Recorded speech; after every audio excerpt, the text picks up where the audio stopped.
मी वधू बनले आहे.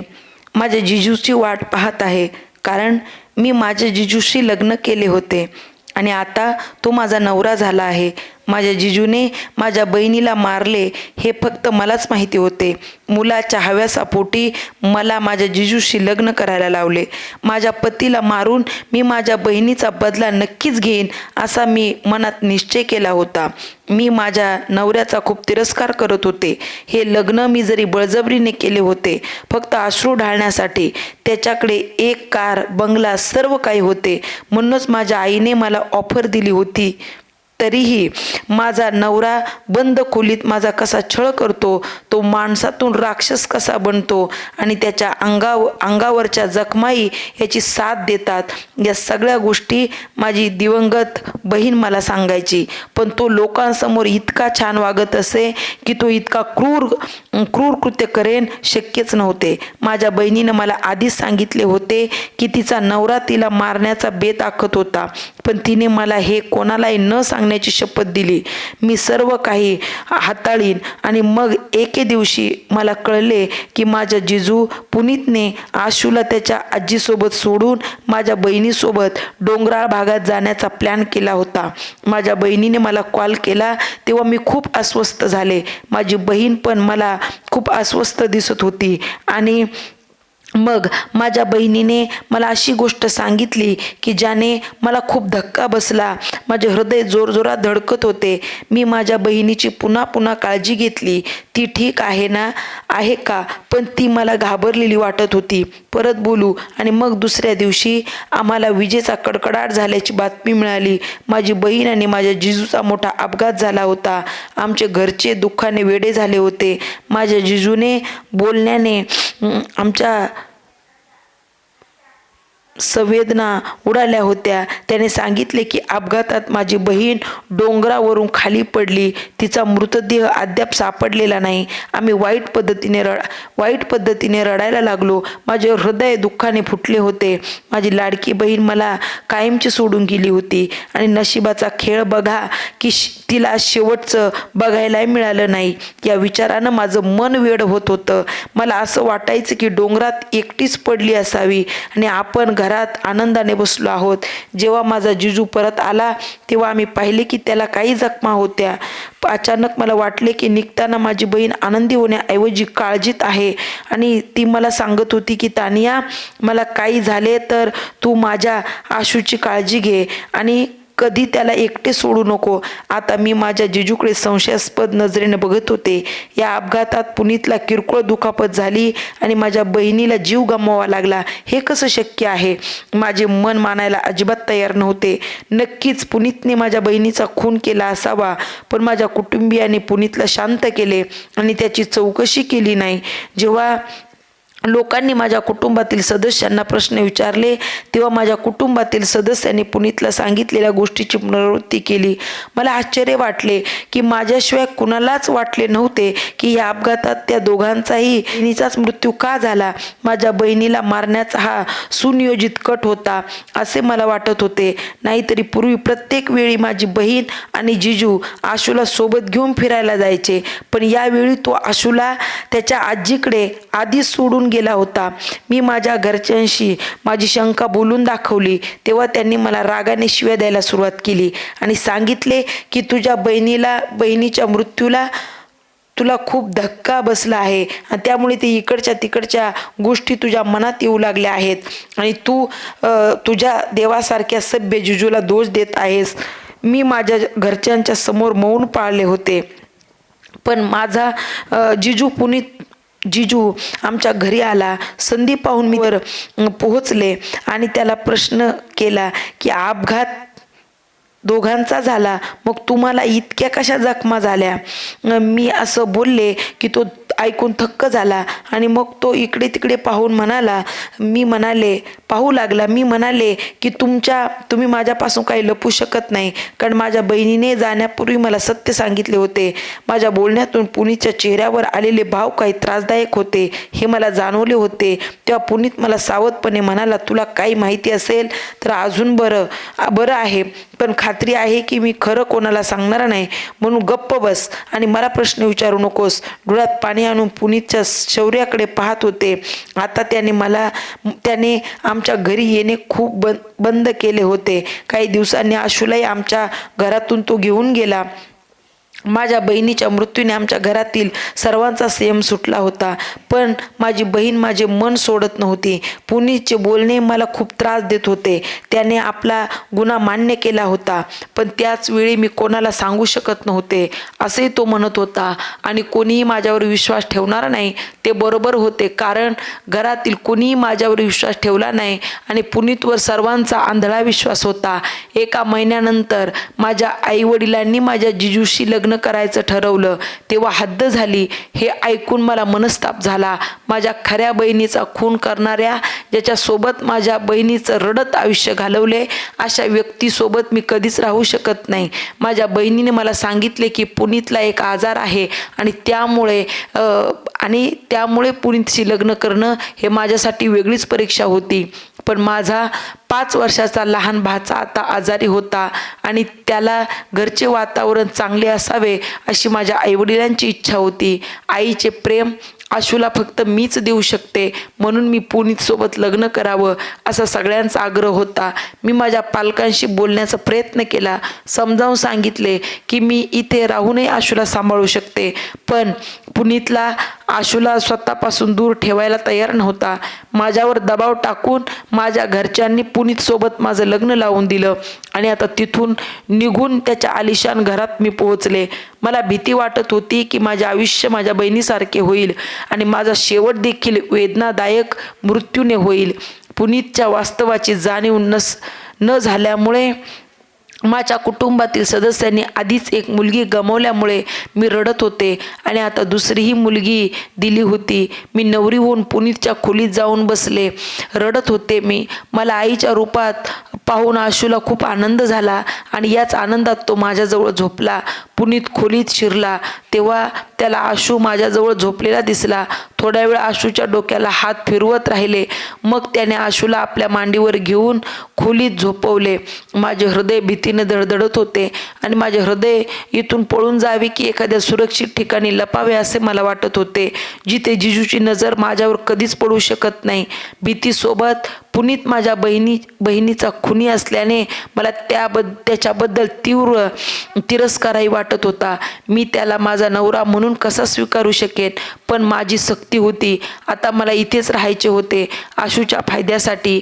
मी नंतर सर्व काही पाळले होते, कारण माझ्या आईने मला समजावून पाठवले होते की जर मी माझ्या पतीची आज्ञा पाळली नाही, त्याचा आदर केला नाही, तर माझ्या घरातील वातावरण खराब होईल. तसेच माझ्या बहिणीने मरण्यापूर्वी माझ्याकडून वचन घेतले होते की तिला काही झाले तर तू आशूची काळजी घेशील आणि मी माझ्या बहिणीचा मुलगा आशू याच्यासाठी हे विष पिण्याची तयारी करत होते.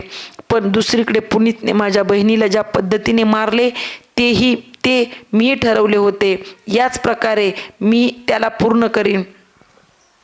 पुनीत खोलीत आले तेव्हा मी माझ्या विचारात हरवून गेले होते आणि त्याच्या उपस्थित केवळ अनुभूतीने माझे संपूर्ण शरीर थरथरत होते. माझ्या मनातून एक प्रार्थना निघाली की हे देवा, पुनीत माझ्या जवळ येऊ देऊ नको, जेणेकरून मला स्वतःला नकाराच्या वेदनांना सामोरे जाऊ लागणार नाही. माझ्या बहिणीने मला सांगितले की तिच्या पतीला गंभीर आजार असल्याचे निदान झाले आहे आणि त्यामुळे तो माझ्याजवळ येत नाही. माझ्या बहिणीची आठवण येताच मी मेले आणि मी रडू लागले. मला रडताना पाहून पुनीत म्हणाला, काळजी करू नकोस, मी तुझी खूप काळजी घेईन, तुझे सर्व हक्क पूर्ण करीन. मला त्या बदल्यात फक्त आशू हवा आहे. तू त्याला आईचं प्रेम दे, त्याला वाढव, तू चांगली आई बन, म्हणजे माझ्या मुलाला आईची कमतरता भासू नये, त्यात हीन भावना नसावी. मी माझ्या नवऱ्याकडे बघत होते. मला असे म्हणायचे होते की या माणसाने आपल्या मुलाची इतकी काळजी घेतली, तर मग त्याने आपल्या विश्वासू आणि निष्पाप पत्नीला का मारले? एका निष्पाप मुलाकडून त्याने आईला का हिसकावले? आणि आज आई नसल्यामुळे माझ्या मुलात हीन भावना विकसित होईल याची त्याला भीती वाटत होती. पण मी पुनीतला काहीच बोलू शकत नव्हते, कारण ती व्यक्ती त्याच्या खऱ्या रूपात यावी असे मी म्हणावे असे मला वाटत नव्हते. मला वाटले की मी खूप हुशारीने माझ्या बहिणीचा बदला घेईन. मी शांतपणे माझे डोके टेकवले आणि मी निघण्यापूर्वी पुनीतने माझा हात धरला आणि मला त्याच्याकडे ओढले.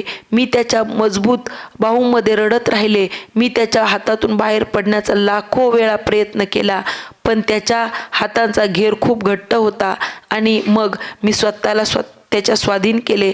दुसऱ्या दिवशी माझे कुटुंब मला भेटायला आले. आईने मला विचारले, तू आत्ता ठीक आहेस का? कारण मी लग्नासाठी अजिबात तयार नव्हते. माझ्या घरच्यांना काळजी वाटत होती. आईच्या प्रश्नावर मी डोकं टेकवत राहिले, कारण आता मला माझ्याकडे बोलण्यासारखं काहीच नव्हतं. काल रात्रीची आठवण येत होती आणि माझं मन गोंधळून जात होतं. माझ्या आईच्या अस्वस्थतेमुळे मी तिला आश्वासन दिले की मी ठीक आहे, सर्व ठीक आहे. खरं तर मी अन्यथा ठीक आहे. मला काही अडचण आली नाही. माझ्या आईने माझ्यावर विश्वास ठेवला होता. पण पुनीतची हकीकत आणि बहिणीचे मृत्यूचे रहस्य जाणून मी ते ठेवेन असे मनाला सांगितले होते. माझ्या घरच्यांनी विश्वास सोडला आणि मी पुनीतला पाहत होते, कारण लग्नाच्या पहिल्या रात्री बहिणीचे म्हणणे चुकीचे सिद्ध झाले होते. कारण पुनीत पूर्णपणे बरा होता. त्याला कोणताही आजार नव्हता, पण त्याचा मूडही खराब नव्हता. तो खूप छान वागत होता.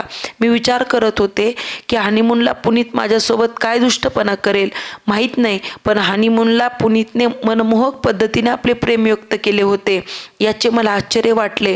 पण मी विचार करत होते की कदाचित पुनीतची ही स्टाईल फक्त दिखाव्यासाठी असेल. कदाचित तो माझी शंका दूर करण्याचे नाटक करत असेल.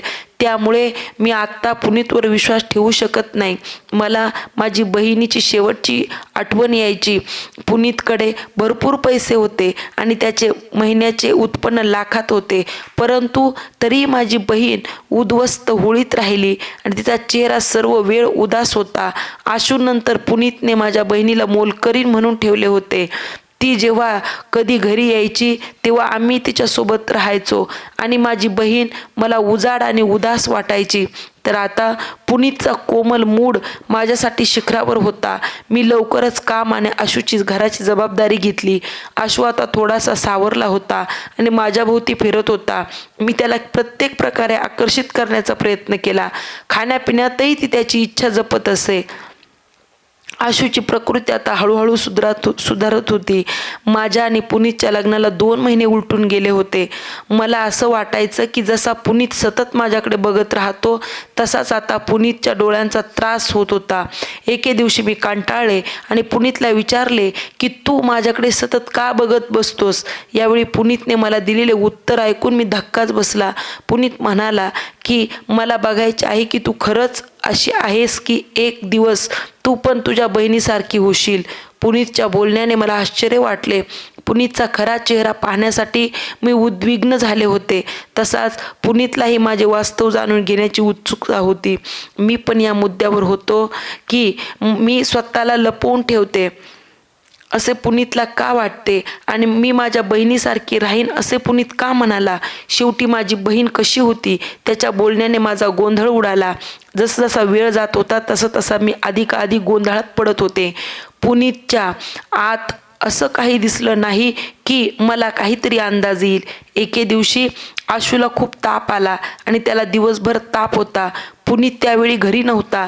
दिवसभर मी आशूची काळजी घेत राहिले आणि त्याला काहीतरी खाऊ घालण्याचा प्रयत्न करत राहिले, पण तो हट्टी होत होता आणि काहीही खात नव्हता. संध्याकाळी कंटाळा आल्याने मी त्याला झोपवले आणि त्याच्यासाठी सूप बनवायला किचनमध्ये गेले आणि तेवढ्यात माझा नवरा पुनीत आला. तो नेहमीप्रमाणे आशूकडे आला. आशूची अवस्था पाहून तो घाबरला आणि त्याने लगेच त्याला उचलून घेऊन रुग्णालयात गेला. मी स्वयंपाकघरात उभी होते. बाहेर येऊन पाहिलं तर आशू गायब होता. मालकाने त्याला दवाखान्यात नेल्याचे नोकरांनी सांगितले. मी रात्री जेवण बनवले आणि आशू आणि पुनीतची वाट पाहू लागले. रात्री आशूच्या प्रकृतीत सुधारणा झाल्यावर पुनीतने त्याला घरी आणले. त्याने माझ्याकडे बघितले आणि म्हणाला की मी तुझी प्रत्येक गरज पूर्ण करतो, तुला जे हवे आहे ते मला सांग, मी आणून देईन. पण मी तुला हात जोडून विनंती करतो की आशूच्या वतीने गाफील राहू नये, हे माझ्यासाठी योग्य होणार नाही. पुनीतच्या बोलण्याने मला आश्चर्य वाटले. त्यांच्याबद्दल मनात द्वेषाची भावना पहिल्यांदाच मला जाणवली. त्याचा राग व्यक्त केला आणि अतिशय रागाने मी म्हणाली की जर मुलाची एवढीच काळजी होती तर मग त्याला आईपासून दूर का नेले.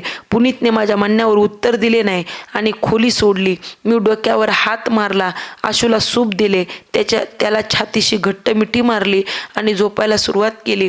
माझे मन खूप रडत होते. आज मला माझ्या बहिणीची खूप आठवण येऊ लागली की जी सतत तिच्या मुलामध्ये व्यस्त होती, पण तरीही आशू तिच्यापासून दूर का राहायचा ते कळत नाही. मला आज समजत होतं की असं का झालं, कारण त्याचे वडील त्याच्या मनात द्वेष निर्माण करायचे आणि आपली जबाबदारी पार पाडून फक्त आशूची काळजी आहे, बाकी कोणाची नाही, हे व्यक्त करायचे. मला तो मेंदूचा रुग्ण वाटू लागला होता. मी पूर्ण दिवस आशूसोबत घालवला होता, तरी पुनीतने असे बोलणे की जणू मला आशूची पर्वाच नाही, फक्त त्यालाच आशूची काळजी आहे. पुनीतचे वास्तव मला माहीत असतानाच त्याने आशूला त्याच्या आईपासून वेगळे केले होते. मला माहिती नाही की मी किती दिवस आशूमध्ये गुंतून राहील, त्याची काळजी घेत राहील, पण मी माझ्या पतीवर राग आणि संताप व्यक्त केला. त्याच्या खोलीत गेले नाही. मी माझ्या नवऱ्याचे जेवण आणि इतर जबाबदाऱ्या पार पाडत होते, पण त्यांच्या खोलीत गेले नाही. त्याचा पुनीतवर इतका परिणाम झाला की तो एक दिवस माझ्याकडे आला आणि म्हणाला, तानिया, मला तुला कुठेतरी न्यायचे आहे. मी पुनीतकडे प्रश्नार्थक नजरेने पाहू लागले, पण तो मला तयार व्हायला सांगून आशूकडे गेला. मी नुकतीच तयारी करत होते. तोच आशू आला आणि माझ्या गळ्यात हात घालून म्हणाला, मम्मा, कुठे चालली आहेस? आणि माझ्या नवऱ्याने आशूला जे सांगितले ते मला हसू आले. तो आशूला सांगत होता की मी तुझ्या आजीकडे सोडतो, मग मला तुमच्या मम्माला डॉक्टरकडे घेऊन जावे लागेल, कारण तिची प्रकृती ठीक नाही. हे ऐकून मला धक्काच बसला.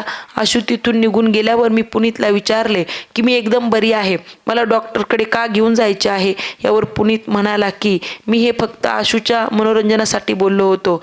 खरं तर आपण जिथे जात आहोत तिथं मुलं जाऊ शकत नाही. असं म्हणत पुनीत आशूला त्याच्या आजीच्या घरी घेऊन गेला आणि मी घाबरून उभी राहिले. पुनीतने माझ्या बहिणीला असेच एकटे घेऊन गेल्याची आठवण झाली आणि नंतर तिची हत्या करण्यात आली. मी घाबरले आणि माझ्या पतीने मला जबरदस्तीने गाडीत बसवले आणि त्याच्यासोबत नेले. मला वाटले की जर माझ्या पतीने मला मारण्याचा प्रयत्न केला तर मी त्याच्या जीवाची भीक मागणार नाही, तर त्याच्याशी लढून माझ्या बहिणीचा बदला घेईन. माझ्या आतला फोन उघडत होता. मला पती डोंगराळ भागात घेऊन गेले. मला वाटले की माझा नवरा आता माझ्यापासून कंटाळला आहे, म्हणून आता त्याला माझ्या बहिणीपासून मुक्ती मिळवून द्यायची आहे.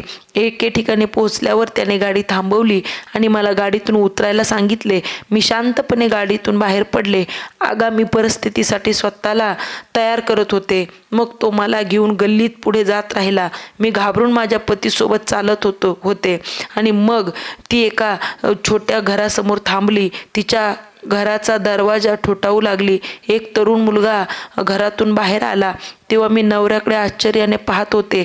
माझ्या नवऱ्याला असे अचानक पाहून तो अस्वस्थ झाला. माझ्या पतीने त्याच्याकडे दुर्लक्ष केले. माझा हात धरला आणि मला घरात नेले. त्याच्या समोर कॉटवर एक स्त्री पाठीवर झोपली होती. आवाजात त्याने मागे वळून पाहिले तर माझ्या डोक्यावर डोंगर कोसळल्यासारखे वाटले, कारण ती दुसरी कोणी नसून माझी बहीण होती. मला समोर पाहून माझी बहीणही घाबरली. तेव्हा माझ्या नवऱ्याने सांगितलेली हकीकत ऐकून माझे होश उडाले. माझ्या पतीने सांगितले की मी अजय या मुलाला माझ्या घरी डील वगैरे आणण्यासाठी ठेवले होते, पण काही वेळाने मला कळले की तुझी बहीण या मुलाच्या प्रेमात पडली आहे आणि ते दोघेही माझ्या पाठीमागे चाळे करत आहेत. हे मला फसवत होते आणि आता त्या दोघांना लग्न करायचे होते आणि तुझी बहीण देखील आशूपासून दूर गेली होती. तिला त्याची अजिबात काळजी नव्हती. प्रत्येक छोट्या छोट्या गोष्टीवर तिला शिवीगाळ करून मारायची सवय झाली होती आणि जेव्हा आशूला आईचे प्रेम मिळाले नाही तेव्हा तो आईपासून दूर राहू लागला. तुझ्या बहिणीने माझ्यासाठी सजणे सवरणे सोडून दिले होते. होते. स्वतःला जोडलेल्या अवस्थेत ठेवून ती म्हणायची की माझं तुझ्यावर प्रेम नाही, मग मी तुझ्यासाठी का सजू. खरे तर तुझ्या बहिणीने मला घटस्फोट देण्यास सांगितले होते. मला लग्न करायचे आहे. मी तिला खूप समजावले की आपल्याला मुलगा आहे, त्याचा विचार कर, तो तुझ्याशिवाय कसा जगेल, पण तोही तुमचा मुलगा आहे आणि त्याची जबाबदारी तुम्ही घ्याल. मला असे माझे आयुष्य स्वतःहून जगायचे आहे असे सांगितले. आशूच्या निमित्ताने मला तुझ्या बहिणीला योग्य मार्गावर आणायचं होतं, पण तुझ्या बहिणीने शपथच घेतली होती की मला घटस्फोट देऊन अजयशी लग्न करायचंय. एकदा मी घरी आलो तेव्हा मला ती आशूला मारताना दिसली. मला खूप राग आला. रागाच्या भरात मी त्याला मारले, पण नंतर मी माफी मागितली. पण एके दिवशी मला तुझ्या बहिणीचा तीव्र तिरस्कार वाटला. तिची किळस वाटू लागली. मी ऑफिसमधून परत आल्यावर अजयच्या मिठीत पाहिलं. असा कोण असेल जो आपल्या बायकोला पुरुष नसलेल्यांच्या कुशीत पाहून डोळे मिटून घेईल.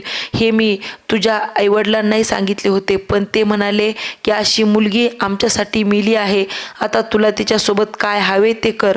मी तुझ्या बहिणीला सर्व प्रकारे समजावले असे म्हणतोय, पण आता माझी काही तयारी नव्हती. एकत्र राहतो आणि अशी बायको ठेवून तरी मी काय करणार होतो. आतापर्यंत मी तुझ्या बहिणीला घटस्फोट दिला आहे. तिला तिच्या प्रियकराकडे ठेवून मी मृत झाल्याचे कळवले. वास्तव काय आहे तुझ्या आईवडिलांनाही माहिती आहे आणि म्हणूनच त्यांनी माझं लग्न तुझ्याशी करून दिलं आणि माझ्याशी असं काही करणार नाहीस अशी ग्वाही दिली. सत्य ऐकून मी माझ्या बहिणीकडे पाहू लागले. ती खूप लाजून मान खाली घालून उभी होती. मला माझ्या विचारांची आणि माझ्या बहिणीला तिच्या पतीपासून घटस्फोट घेण्यासाठी मी वाहून घेतलेल्या अश्रूंची लाज वाटू लागली होती. तिने मला किती खोटं बोलली होती. तिनं नवऱ्याची किती बदनामी केली होती. मी सुद्धा माझ्या बहिणीसाठी माझ्या नवऱ्याला मारायला निघाले होते. मी माझ्या महान पतीला भरलेल्या डोळ्यांनी पाहिले, ज्यांना मानवाने आजपर्यंत माझ्या बहिणीची वास्तविकता जगातील लोकांना सांगितली नाही. जर त्याने जगातील लोकांना सत्य सांगितलं असतं तर माझ्या आईवडिलांचा आदर मातीत मिसळला असता. त्यांनी मला प्रेम आणि आदर दिला होता. माझ्या बहिणीला सांगितले की आज तू माझ्यासाठी खरोखर मेली आहेस. माझ्या बहिणीला खूप लाज वाटली. ती माझी आणि माझ्या नवऱ्याची माफी मागत होती, पण आता काही उत्तर न देता आम्ही परत आलेलो होतो. माझं आशू यांच्यासोबत मी आनंदाने राहू लागले. मी माझ्या नवऱ्याची माफी मागितली. मला वाटायची की तू माझ्या बहिणीचा खुनी आहेस. माझ्या पतीनेही मला माफ केले. माझ्याकडून वचन घेतले की मी त्याचा कधी विश्वासघात करणार नाही. मी त्याला माझ्या निष्ठेची खात्री दिली, कारण प्रत्येक स्त्री सारखी नसते. माझ्या बहिणीने आई होऊनही मुलाला सोडले होते आणि मी आशूला जन्म दिला नाही तरीही त्याच्या आईचे प्रेम त्याला दिले होते. माझे पतीसोबत आनंदी जीवन जगत होते. माझा नवरा माझ्या मनापासून प्रेम करतो. मी एका सुंदर मुलीला जन्म दिला आणि आमचे कुटुंब पूर्ण झाले होते. माझे पती, माझी 2 मुलं हे माझे संपूर्ण जग आहे आणि मी माझ्या कुटुंबासह आनंदी जीवन जगत आहे. तर मित्रांनो, तुम्हाला ही कथा कशी वाटली कमेंटमध्ये सांगा. कथा आवडली असेल तर व्हिडिओला लाईक आणि चॅनलला सबस्क्राईब करा. तुमचा मौल्यवान वेळ कथा ऐकण्यासाठी दिल्याबद्दल धन्यवाद.